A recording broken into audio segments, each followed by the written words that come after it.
On a cold day in January of 1933, one man decided to change the world forever. He had a hatred for Jews, for he believed that they were the cause of Germany's World War I defeat. He started to devise a plan for killing all of Europe's 11 million Jews. This was the start of a terrible and deadly event, the Holocaust, and this man is known today as Adolf Hitler. Adolf Hitler was born on April 20th, 1889 at Brunnen am Inn in Austria. Hitler went to school like any other kid during the time. He showed great intellectual potential, was popular amongst students, and showed great leadership skills. But when it was time to go on to secondary schools, he dropped out of education because the competition was too great. When Hitler moved to Vienna and got rejected by 2 academies, he started to gain interest in politics instead. Hitler joined the German army and was injured and sent home. While he was in the hospital, Germany surrendered and Hitler became very depressed. Hitler then joined the German Workers' Party and began to give speeches. The party began to gain followers and members due to Hitler's speeches. By 1923, the party had 56,000 members, and Hitler renamed it to the National Socialist German Workers' Party, or Nazi Party. When Hitler lost the presidential election to Hindenburg, he convinced him to let him be Chancellor of Germany because of his 6.5 million followers. Due to the Great Depression and Hitler becoming Chancellor, the Nazi Party gained millions more followers and members. In 1934, Hitler killed Hindenburg to secure his power over Germany. Hitler then starts to blame Jews for many unlucky things that happened to Germany over time and during World War I. Hitler sets up concentration camps to kill the Jews that he thinks have plagued the land. This is the start of the Holocaust. As time goes on, Germany and the Nazis grow stronger and bolder. In 1959, Hitler made an alliance with Russia and Italy. During 1940, Hitler took over 4 other countries in Europe, starting the World War. In 1943, Germany tried to break an alliance and take over Russia. This was a huge mistake. In 1944, Hitler and his forces retreated from Russian territory. In 1944, there was a failed assassination attempt on Hitler. But in 1945, Hitler marries his long-term girlfriend, and then immediately after they killed themselves. So, what was it like to be a Jew? Jews, they along with many other kinds of people, were killed and removed from German society due to the words of one man. Anyone who wasn't a normal, true, pure German was discriminated. It really just began with racial slurs, people speaking against the Jews, but it soon escalated. Jews lost their jobs for no reason. They no longer had any real rights as a German citizen. Then their rations were decreased, causing Jews to have a lot less food at the table. Starvation soon struck the poor Jews, but their troubles don't end there. Their businesses began being attacked. Messages were written across windows and doors, but that wasn't enough. The stores were destroyed and looted of any things the Germans could carry or use. The property was then given to other Germans. Now, the Jews were left without or very little pay. Finally, they didn't have enough money to keep up with the barest of essentials, but it still gets worse. The Germans began attacking the Jews and killing them. They began being rounded up to be killed in groups not long after. Some managed to escape and hide, but it would be unlikely for them to successfully hide for long. If they hid in German homes and were caught, the family who owned the land would be heavily punished. One punishment was death. The family was also discriminated as well and sometimes even put in jail. Many Jews were put in cut sections of cities. They were taken from their homes and reported immediately. But what were these places like? In 1933, a little after the Holocaust began, ghettos were created. They lasted while the Nazis decided how to put the final solution, a plan to kill all Jews, into action. Ghettos were horrible places where many met an untimely death and were separated from family members and friends. It can be hard to even imagine the struggles many Jews went through while stuck in these horrible places. Ghettos were enclosed city districts that Germans forced Jews to live in. The first one was established in Poland in 1939.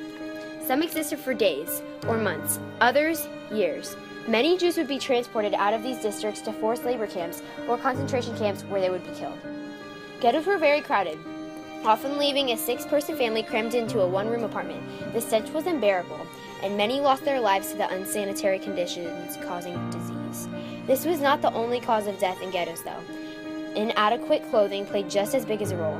With harsh winters came cold temperatures, and lack of clothing could cause one to freeze to death. especially because of the scarce amount of heating fuel. And though you may think it ends here, it's just the beginning. A Jew could be shot just because of a small mishap, or really anything that made the Nazis unhappy. Death was so common in these places, we can only begin to imagine what it was like for ourselves. Many were also starved to death, a result of the small amounts of potatoes, soup, and bread the Jews received. Many would risk their lives trying to steal more food, while others tried to spread their small portions out until they received their next ration. With illness spreading rapidly, freezing temperatures, and little food, it was all the Jews could do to maintain hope and try to stay alive. Oftentimes today, we think because of the harsh conditions in ghettos, children stop playing with toys. We couldn't be more wrong. Many would make entertainment for themselves out of what little scraps of cloth and wood they could find, some even making playing cards out of the tops of used cigarette boxes. And many brought toys of their own into the ghetto. These toys gave small children something to do, a way to take their minds off the place they were in, a way to escape the lives they never wanted to live. Thanks to these toys, children were able to bear the unbearable conditions they lived in. It's amazing how even in these miserable conditions, Jews were still able to maintain hope and survive, and it makes our struggles today look like nothing. So appreciate what you have, because you don't have to have anything, and that was how it was in concentration camps. Between 1933 and 1945, there was lots of discrimination. Jews, the main target of the Holocaust, were blamed for the loss of World War I and were sent to concentration camps. Many Jews were put on a train and were sent to these concentration camps with little or nothing. They were now prisoners of the camps. The camps were made to kill the Jews. The camps' families were separated. Everyone was given a number and a colored triangle. The triangles were put on each person's jacket so that the guards and officers could identify each person and their background. There were red ones for political prisoners, such as communists, socialists, and trade unions. Common criminals wore green triangles. The black triangle represented Roma, gypsies, other that Germans considered as socials or shiftless, homosexuals, and Jehovah's Witnesses wore pink triangles. The camps they were put in had overcrowded barracks. They were very tight and made from bad wood. They slept in bunk beds that were tightly packed. There was barbed wire surrounding the barracks. The camp had very harsh living conditions. And prisoners died. They died of maltreatment, disease, overworking, dehydration, untreated disease, intense heat, or intense freezing conditions. They were killed if they didn't work fast enough. Many were just sent to gas chambers. Lots also died after being used for medical experiments. Some were sent in a boxcart to other places, and many died before even reaching the destination, because of no food or water for too long of a period of time. The conditions were very inhuman and very brutal. There were many different types of camps. There was a difference between concentration camps and extermination camps. They had different purposes and functions. There were forced labor camps, reformatory camps, work camps, POW camps, transit camps, police camps, women camps, and ghetto camps. One of the main concentration camps was Auschwitz. What was it like there? In May of 1940, Auschwitz concentration camp opened its doors. World War II had just begun. Located in Poland, the camp was first set up as a labor camp for German criminals and Polish prisoners of war. But the plan for the camp didn't go as planned, because soon, Auschwitz would be known throughout the world as the largest death camp in World War II. In 1941, Jews started to be sent to Auschwitz, coming from other concentration camps like Lodz and Dachau. On arrival, some were forced to do labor, while the others were sent straight to their death, the gas chambers. The Nazi guards would tell the Jews that they were headed to the showers, but they were actually going to the many gas chambers burned in Auschwitz. In 1942, Auschwitz II was built. When this subcamp was built, 4 giant gas chambers were built inside it, along with 4 crematoriums. Crematoriums were built to burn all of the dead Jews' bodies after they were killed in gas chambers.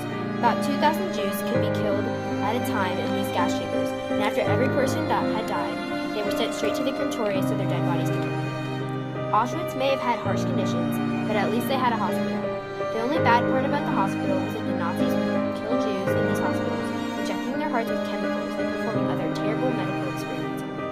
Jews would be sent to the hospital, really weak or sick, thinking they were getting treatment, when they were actually getting killed. Jews were killed in gas chambers, hospitals, with harsh living conditions, and some Jews were even shot at home. It is estimated that throughout the time that Auschwitz was running, 1.35 million Jews were killed. Finally, in 1945, Auschwitz concentration camp was liberated by Soviet Union forces. Today, we know that what happened in Auschwitz was terrible, but we must not forget it because it is an important part in human history. If you were to take a trip to Auschwitz today, you would find that you free still stands. This sign reminds us of the hardships and struggles of the Jewish people living in Auschwitz, and even the ones that didn't manage to survive these terrible times. So, how would you save from these terrible concentration camps like Auschwitz? It was 1942. The Scholls, a normal German family, lived their lives in a normal home. Some Jews, however, are a band of so-called monsters living in old schools, on the streets, or in concentration camps. The Scholls children went to Hitler youth camps with their friends. They don't seem to enjoy it. In fact, they don't like it at all. It started in 1942. The White Rose Resistance Group was formed by the Scholls and their good friend. It's a small group, but even a tiny spark can start a fire. The Scholls and others in the group must be very careful when helping a Jew. Gestapos, who are a secret state police, are permitted to search any person, open any mail, or check any house if suspicious. At first, the White Rose Group did small things like giving bread to a Jew on the street, but now they notice that the Jews are disappearing. They have to do something. The White Rose Group had a brilliant idea that they would change the resistance forever. They made leaflets, pieces of paper that described the Nazis and their crimes. There was a total of 6 leaflets made by the Scholl family and edited by others in the group. These leaflets were put everywhere, on trains, walls, stores, schools, anything. Soon, more and more people started to rebel.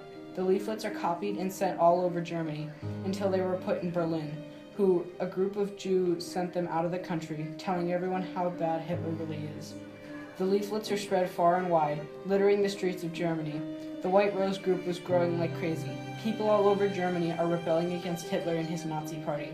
There were many more resistance groups formed, hiding Jews, breaking Jews out of jail, and giving Jews food.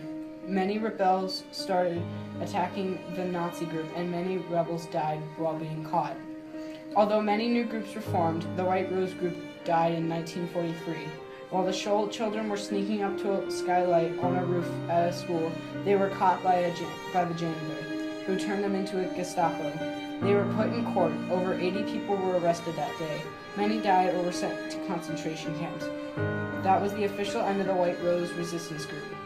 Even after the termination of the White Rose, rebels Germans kept going against Hitler. Although ultimately unsuccessful, the White Rose Group left an impact that would be carried on until the war ended. Even though the Holocaust was a terrible time, we shouldn't forget it because it teaches us important lessons still to this day. It teaches us to stand up for what we believe in, just like the White Rose Group did, and teaches us that we shouldn't discriminate anyone just because of their differences. Today we should still remember and honor the survivors, even the ones that didn't manage to survive the terrible times of the